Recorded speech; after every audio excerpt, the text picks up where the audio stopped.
Uneasy calm now hovers around private jet owners over moves by the federal government to commence investigation into the operation of improper imported private jets into the country. The Nigeria Customs Service has given a 30-day window period for the affected operators to regularize their documents. At least 80 operators of private jets are expected to appear at the headquarters of the Customs Service in Abuja with their aircraft import documents. Recall that 91 out of 147 identified owners and operators of private jets in the country failed the verification test conducted by the Customs Service in 2021. The 30-day exercise aims to identify improperly imported private aircraft lacking proper documentation, ensuring compliance and maximizing revenue collection, according to a public notice issued by Customs. Well, joining us via Zoom is General Secretary Aviation Roundtable, Olumide Ohuayo. Good morning. Thank you for joining us on TVC Breakfast.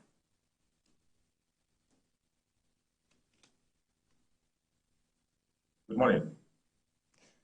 Now, this exercise, this is not the first time we're carrying out this exercise, but the concern for me is how private jet owners can import, their jets without proper documentation into the country. Perhaps you need to walk us through the process and how it is that we are where we are now. Thank you. Thanks for having me.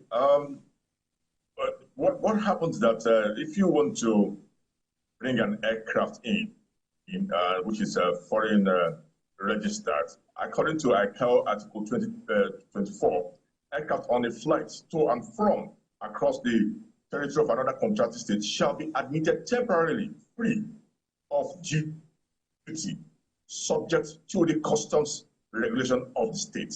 And that is what has happened. What we've seen is that most of the private jet owners buy this aircraft, bring them in and would not deregister under the guise that the aircraft is here temporarily for projects or for use, and it will be returned.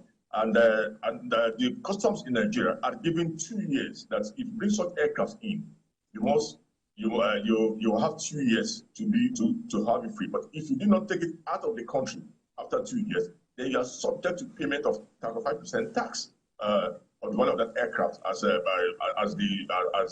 tax certificate for the aircraft to the customs body. But that's what has happened is that most of these private jet owners use offshore companies to bring in this aircraft, don't deregister, and also want to continue to have their cake and eat it. And I think the fatally opposition within the aviation industry for this process. What we are wondering is why did it take customs so long to implement? And if you remember that at a time we had more private jets in Nigeria than even scheduled operators, and it's still happening today. So in a country where you have more private jets more than scheduled operators, it shows that there's something wrong with the system, and the system is not actually making use of the potentials they're supposed to generate effectively for the private jet services. The private jet services is an inelastic demand, and they are the ones that oil the wheel of civil aviation by virtue of the taxes and regulations collected there. But then, now that they've woken up, good morning, Nigerian Customs.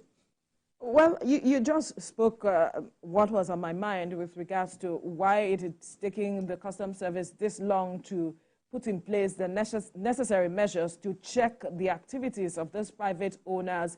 Do we not have laws that should be implemented? And perhaps what are the lapses? Obviously, there are lapses with regards to addressing this matter. Well, the laws are there, and the laws are firm. You remember, the man that was bold enough to start this initiative was the immediate past customs CG. That's Mr. Amid Ali. Sorry, started the process. That shows his boldness. But remember, that the category of people we're talking about are not just millionaires, but they are billionaires who have tentacles within and outside the government, who can delay and tarry and even change it. I won't allow a law not to be implemented. 17 of them went to court when Amid Ali started the process. They went to court to stop it, and the court is still deciding. The case is still in court. Sorry, and as the case is in court, some of them said they're paying, knowing the that is foolhardy to continue to push when you know you have broken the law. And I think I just heard that the customs is continuing moving to 3 years. I think you should just retain it at 2 years. After 2 years, you have to pay the tax. But you know what everybody wants to have the cake and eat. Generally, when they bring this aircraft in, they don't want to register. And I can tell you the reason why they don't want to register the aircraft. Because the aircraft itself loses value when you use a Nigerian registration on it. So they want to retain that registration. Apart from losing value, the premium and insurance goes up. You know, for such flights, you have to pay more insurance, and then if you have to travel to some other countries, the documentations will be asked based on the state of registration. And so for a country like Nigeria, they might be asking excessive documentation for you to comply with whether with the European standard or the American standard for you to enter that country. So most of them don't want to do that, and go to that. That's why they retain. But loss is 2 years, and after 2 years, it's registered. And I feel you take it out, you export it out, or you register it and pay the duties attached to it. All right. So they are also concerned about implementation of this policy when it elapses in 30 days. And from the reports we're reading online, it's saying that about 91 out of the 147 identified owners and operators of private jets in the country failed the verification test conducted by the NCS in 2021. Yeah, if they fail the verification, that means that the documentation, it's not about the safety of that aircraft now. We're talking about the revenue that will also be paid for bringing such equipment into the country. Now, so if they fail the verification, what will happen? First time, maybe they'll have to liaise with the Modern Interagency Corporation here, I mean the NCA and NAMA. Such aircraft should be granted immediately, which I think that's what the customs is also acting for. When such funds are paid. I remember it was supposed to be 5%. For those who have delayed payment, you're going to pay an additional 35% for that. And I think the customs got it right this time. We should be bold. We cannot have laws that we cannot implement. And if you implement your laws, people will respect your laws. And you see how everything will work well and carry for the state. Like I said earlier, the non-scheduled operators, private jet owners, are the ones that's supposed to oil the industry. Remember, they don't even charge in naira. They charge per hour in dollars. And when you charge per hour in dollars, then you should also pay your taxes. Okay, so my colleague asked earlier that why is it that these planes are coming into Nigeria without proper documentation, but also I'll ask, why are we allowing these planes to operate in Nigeria when they're not paying their taxes? Well, like I said earlier, what they do is that non-scheduled operators, scheduled operators are allowed, commercial operators are allowed to bring in such aircraft, and some things are waived for them. Now, they attach aircraft to such conditions that they are coming for a project, and the project is being handled by the company abroad who they have registered the aircraft in its name. And when you register the aircraft with a foreign number and it's not a Nigerian number, then the article 24 of ICAO kicks in. Now, if that article that I read earlier kicks in, then you are also subject to the rules and regulations of customs of the contracting state, which is Nigeria in this case. Now, Nigeria says, okay, you can use this for 2 years.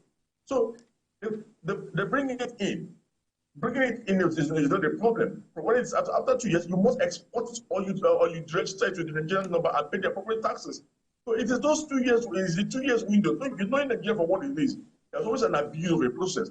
Rather than to register, export the aircraft back, they kept those aircraft in Nigeria, and we're using it to run their businesses and without paying the requisite tax or bringing it to the country. So I think I don't want to blame customs here for this lacuna fund themselves. I think it's a systemic thing. But when you deal with the rich and powerful, but someone has to take responsibility. Yes, I agree. They have to take responsibility. But you see, it's not the problem of the customs alone. But the regulator is there. The Nigerian Civil Aviation Authority should also have monitored this. I don't want to prejudice the customs alone. They should have been working together to ensure this did not happen. But now that they decided to work together and get the necessary revenue for the federal government, I think it's welcomed by me. And if you notice that, well, there are not any opposition within the industry.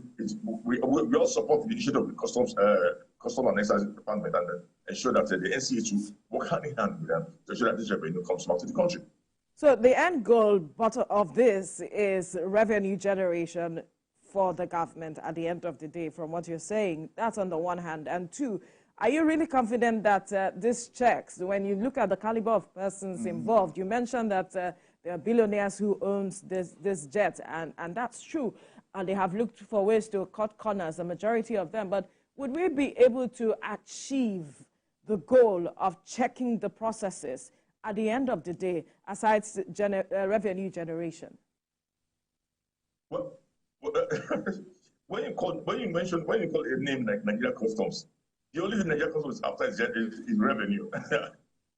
Just revenue and not safety. So, and when you're supposed to, this revenue is supposed to be coming from part of the civil aviation income to the economy. So I think I support it, and they should continue with it.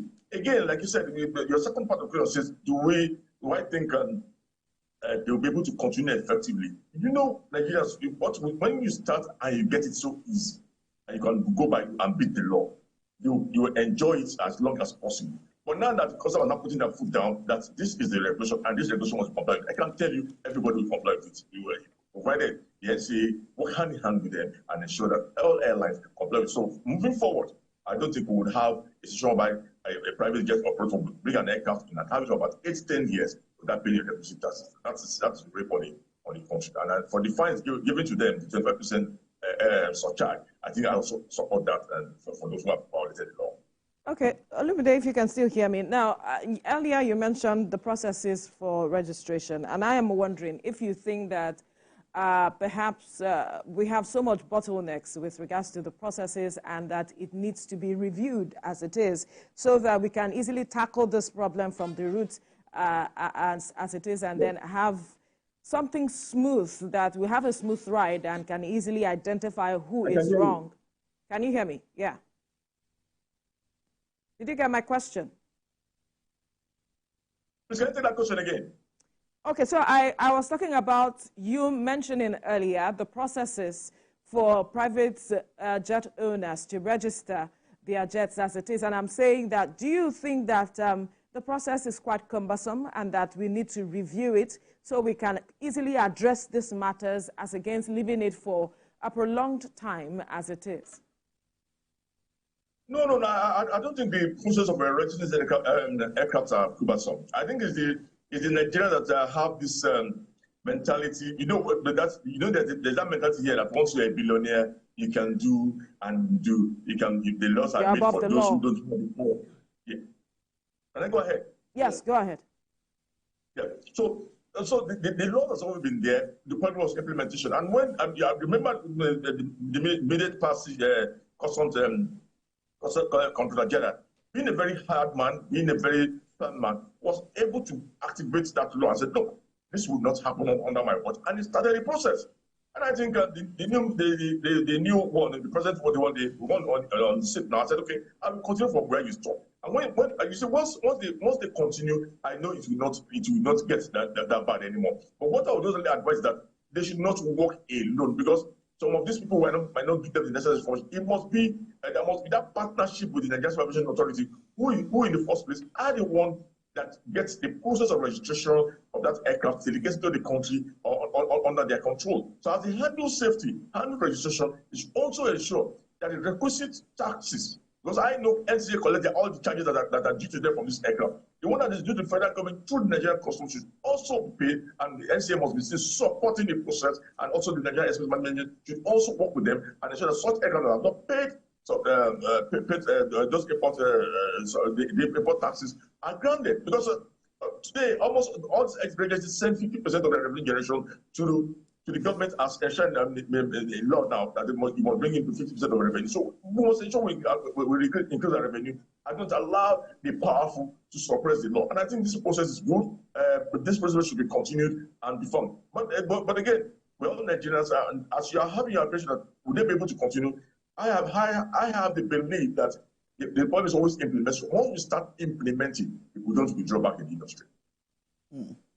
Okay, so let's look at the aviation sector in general now. If this law is implemented, how do you see the aviation sector growing and becoming better than it is right now?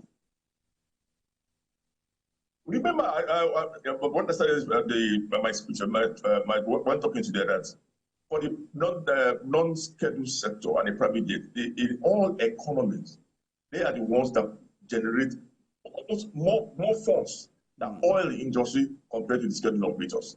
Because they charge in dollars and the fees are high. So and the demand is inelastic. And because it's inelastic, it's whatever they give to you. For an hour flight, you are looking about from $5,000 to about $7,000 to $8,000, depending on the size of the aircraft and the distance to be covered. So when you see such charges and they pay taxes, if you do not do your monitoring very well, then you will not get this revenue. So you must monitor, you must improve technology, you must ensure that you log on to the other global systems, satellite systems, to ensure that all flights, all movements captured and ensure that the force generated from it are recorded. And I think if we do that, aviation will contribute more to the GDP of the country than we'll be contributing in the past. And I think it's the onus is on us to ensure that we continue to look at that sector who's supposed to be money industry and watch out for all things to do that does not help the government in getting this revenue. And if you also notice that the same set of people, some of them use their aircraft for commercial purposes. They check this aircraft out, and yet you don't want to pay for such aircraft because you refuse to register. I want the government to farm and sustain it, and I think that is not possible because the process has now started, and people are paying quietly. They're not really arguing; they're already paying, and I just think the process they'll see that they get to the end of it. And the matter of private jet owners carrying out commercial duties have been brought to the fore. I wonder if there's been any private jet owner who have been penalized for carrying out all of those commercial activities as it is in recent times. I do not know. Maybe you could shed more light on that, because there are reports that if anyone falls short, there will be penalties, and that they will look through and ensure that they go through with the penalties as it is. Yes, I think about two months ago, the NCA came out with a statement identifying 3 of them, and they were grounded and the penalties fall, but they did not mention their names. And we kept saying, you cannot give us our information. We need the full names and the organizations that you have grounded, and that has not been done to date. It shows the power of the people, but then of those factions people. But then the problem that we have woken up to the rogue companies who use their private jet for commercial operations, and the industry has woken up to that. The NCA is on top of it now. They've set up a committee to investigate all those flights, and you cannot have a private jet and the private jet is logging about 10 to 12 hours a day, go to different cities. Where is the man going to? Is he not working? Does he not have an office? So it's not like he's working in the air. So something is wrong with such a movement, and I think that investigation process has started. They've been able to ground 3, and I think more will follow with this payment of taxes. All right, we'll leave the conversation here now. Olumide Uhwayo, General Secretary, Aviation Roundtable, thank you for your time on the program. Thank you for